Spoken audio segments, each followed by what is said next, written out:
आदरणीय बंधुओं, माताओं व मेरी प्यारी बहनों, राधे राधे।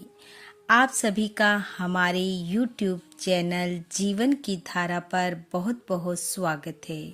बंधुओं, आज हम इस वीडियो में भीष्म पंचक व्रत, जिसे पच भिक्षु के नाम से भी जाना जाता है, की कथा कहानी सुनेंगे, जिसे सुनने सुनाने से भगवान श्री हरि की कृपा से अनंत कोटि पुण्य फलों की प्राप्ति होती है।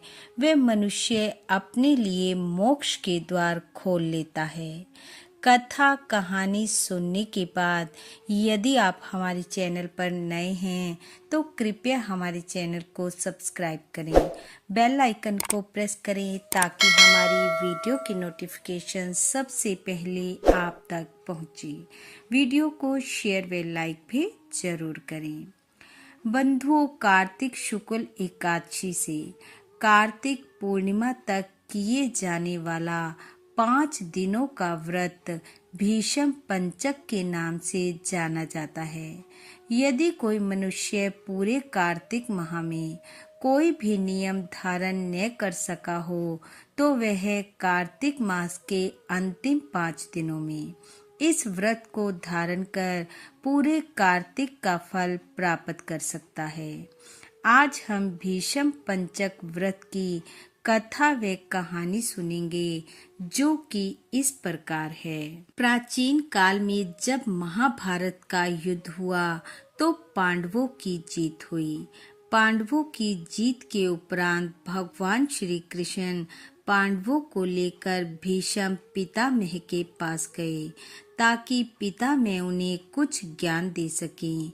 सूर्य के उत्तरायण होने की प्रतीक्षा में शैया पर लेटे हुए श्री कृष्ण ने भीष्म पितामह से पांडवों को ज्ञान देने का अनुरोध किया।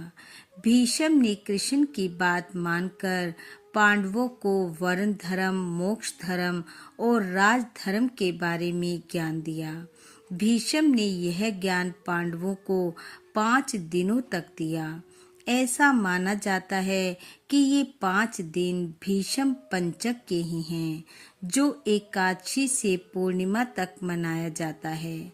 ज्ञान देने के पश्चात भगवान श्री कृष्ण ने कहा कि भीष्म पंचक के यह 5 दिन लोगों के लिए बहुत मंगलकारी होंगे और आने वाले दिनों में इन्हें भीष्म पंचक के नाम से जाना जाएगा।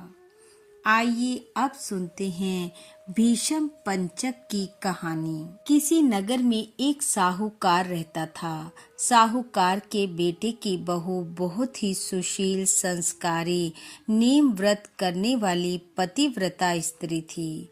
वह प्रत्येक वर्ष कार्तिक स्नान करती। कार्तिक के महीने में वह सुबह 4 बजे उठकर गंगा स्नान को जाती। जब वह मुंह अंधेरे गंगा स्नान को जाती तो उसका एक नियम था कि वह किसी पराये पुरुष का मुंह नहीं देखती थी। उसी नगर का राजा भी हर रोज गंगा जी पर स्नान करने आता और हर रोज इस बात को सोचता कि मैं इतनी सुबह स्नान करने आता हूँ, लेकिन कौन है जो मुझसे भी पहले स्नान करके चला जाता है। इस तरह करते करते कार्तिक के 5 दिन शेष रह गए। एक दिन साहूकार के बेटे की बहू स्नान कर वापस जा रही थी और राजा गंगा स्नान के लिए आ रहा था। किसी के आने की आहट को सुनकर वह जल्दी जल्दी जाने लगी तो उसकी माला मोचड़ी वहीं छूट गई। राजा गंगा जी पर पहुंचा तो वह माला मोचड़ी उसके हाथ लग गई। राजा ने माला मोचड़ी को देखकर सोचा कि ये इतनी सुंदर है तो इसे पहनने वाली कितनी सुंदर होगी। राजा उसे देखने को बेचैन हो उठा। वह अपने महल वापस आया और उसने पूरे नगर में ये ढिंढोरा पिटवा दिया कि मुझे आज गंगा किनारे माला मोचड़ी मिली है। जिसकी भी वह है वो 5 दिन मेरे पास आए, तब मैं उसकी माला मोचड़ी वापस दूंगा। ये बात साहूकार के बेटे की बहू के पास भी पहुंच गई। उसने राजा के यहाँ कहलवा दिया कि मैं 5 दिन आऊंगी, लेकिन गंगा जी के घाट पर किसी को भी गवाह बनाकर बिठा देना, जो कि तुम्हें बता सके कि मैं आई थी। पहले दिन राजा गंगा जी के घाट पर आसन बिछाकर बैठ गया और एक तोते को पिंजरे में डालकर टांग दिया। अगले दिन सुबह मुंह अंधेरे साहूकार के बेटे की बहू गंगा जी पर पहुंची और जैसे ही उसने घाट की पहली सीढ़ी पर पैर रखा तो बोला, हे मेरे कार्तिक के ठाकुर जी, राय दामोदर जी, हे श्री हरि, यदि मैं सत्पर हूँ, पतिव्रता हूँ, तो उस पापी राजा को नींद आ जाए। ऐसा कहते ही राजा को नींद आ गई। वह स्नान कर जाने लगी तो तोते से बोली, सुआ सुआ सुवटा, तेरे गल घालूंगी हीरा, साख भरियो मेरा बीरा। तोता बोला, कोई बीरा यानी कि भाई भी साख भरता है। तब वह कहने लगी, सुआ सुआ सुवटा, तेरे पग घालूंगी नेवर, साख भरियो मेरा देवर। तोते ने कहा, हाँ भाभी, मैं साख भर दूंगा कि वो आई थी। ऐसा कहकर वह चली गई। उसके जाते ही राजा एकदम उठा और सूवे यानी कि तोते से पूछा कि वह आई थी। तोते ने कहा, हाँ आई थी। राजा ने पूछा, देखने में कैसी थी? तोता बोला, आभा की सी बिजली, होली की सी झल, केला की सी कामड़ी, गुलाब जैसा रंग। अगले दिन राजा अपनी उंगली चीर कर बैठ गया और सोचने लगा, आज उंगली के दर्द के कारण मुझे नींद नहीं आएगी और मैं उसे देख लूंगा। वह फिर आई, श्री हरि से प्रार्थना की। राजा को नींद आ गई। उसने स्नान किया, तोते को साख भराई और चली गई। उसके जाते ही राजा फिर हड़बड़ाकर उठा। तोते से पूछा, आई थी?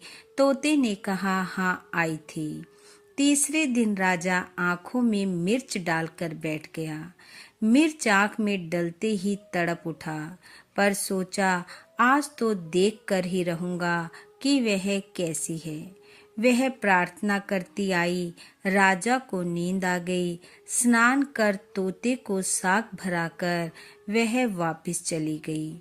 उसके जाते ही राजा उठकर बैठ गया। चौथे दिन राजा ने कांटों की सेज बिछाई और उस पर लेट गया और हाय हाय करता रहा। सोचा, आज नींद बिल्कुल नहीं आएगी। लेकिन वह जैसे ही प्रार्थना करती आई, स्नान कर तोते को साग भराकर चली गई। जाते ही राजा उठा, बहुत पछताया, सब कुछ कर चुका था। 5वें दिन राजा ने अंगारों पर अपनी सेज बिछा ली और तड़पने लगा। सोचा, आज तो दर्द के कारण बिल्कुल न सोऊंगा। पर जैसे ही वह आई, राजा सो गया।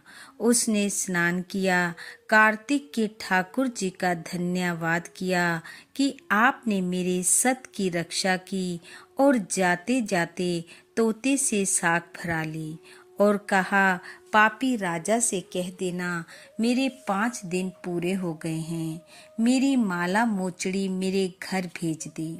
जैसे ही वह गई, राजा उठ बैठा और तोते से पूछा, आई थी? तोते ने कहा, हाँ आई थी और कह गई है कि मेरी माला मोचड़ी मेरे घर भेज दी। राजा महल में वापस आया। आते ही उसके शरीर में जलन होने लगी। देखते ही देखते पूरे शरीर पर कोढ़ निकल आया। राजा ने बड़े बड़े पंडितों को बुलाकर पूछा, मेरे साथ ये क्या हो गया?